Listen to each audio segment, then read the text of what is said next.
Satuan Reserse Narkoba dan juga Samapta Polresta Kendari menggagalkan penyelundupan 14 jerigen minuman keras jenis arak dari Kabupaten Muna.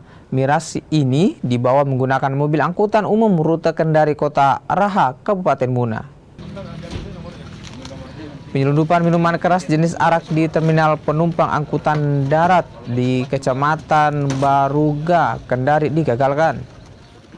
Pengungkapan kasus atas adanya laporan masyarakat terkait pengiriman miras tradisional dalam jumlah besar dari kota Raha menuju Kendari.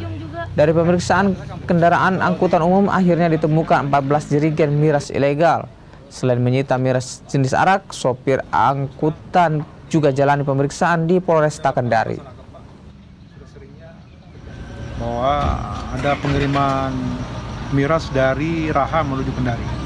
Setelah itu kami tindak lanjuti dengan nomor plat sekian sudah jelas, dan kami temukan barang di mobil Damri sebanyak 14 jerigen.